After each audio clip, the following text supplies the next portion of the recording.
want children today.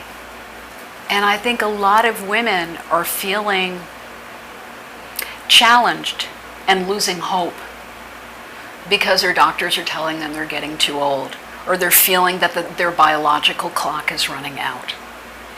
And women make different choices. Maybe they don't meet their partner until later in life. But I truly believe that if I can assist women in eating better and getting them healthy and becoming amazing mothers to themselves, and I keep saying this because it's the honest truth. Having a child is not something that we do. It's a way of being in the world. It's about reclaiming the feminine. It is the mother within us. Each day, we give birth to something. Each day, we have that potential.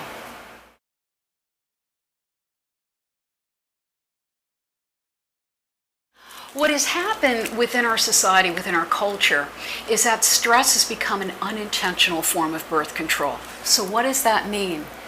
The way that we eat, how we manage our stress, how much sleep we're getting each day, being bombarded by so many environmental toxins has such an impact and effect on our hormones, impacting the quality of our eggs and our sperm.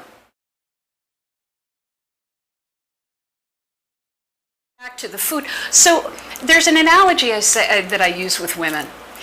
Make believe, pretend you have this amazing garden and you want to plant all these wonderful fruits and vegetables, and you plant them in your garden, but the problem is they're not growing. So what do? You go down to the hardware store and you get some organic fertilizer and you put it in the soil, and suddenly everything starts to flourish. That's how the human body is.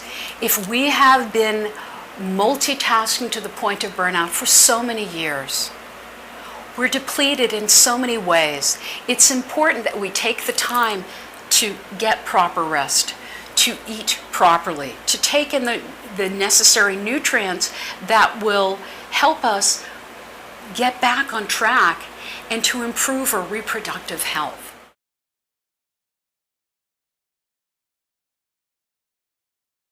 Every time a woman's blood sugar dips and dives, she uses progesterone in the orchestration of her hormones to stabilize her blood sugar. So what do I mean by this? You have a hormone called cortisol that says to the liver, we need glucose, we need energy in our cells. The precursor to cortisol is progesterone.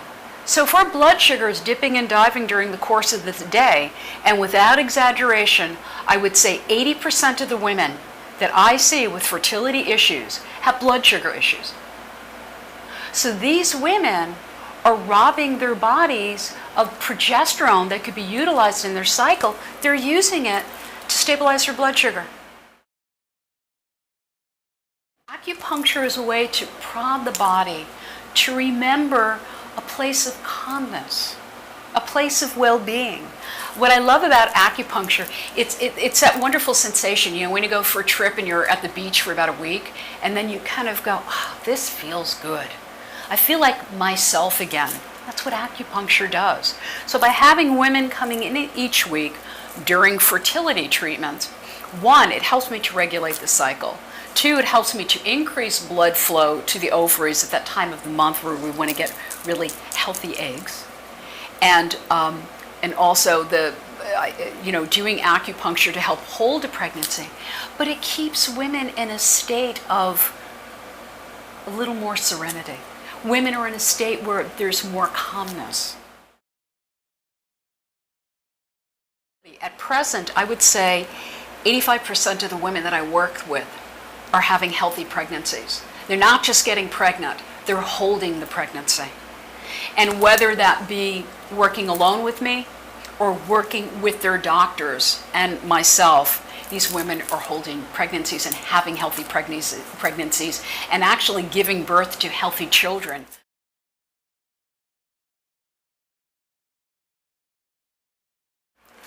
I love when I start working with women, and then after a while they just start getting it. and they find their own voice, and they start taking care of themselves. And I believe that in this process of preparing women to have children, they're doing the work. I just act as the catalyst. I kind of hold the space for that process and give my advice and my encouragement. And in this process, they start giving birth to who they are. They start preparing themselves on a spiritual, on an emotional plane, on a physical plane. They're getting themselves ready to be an amazing mother.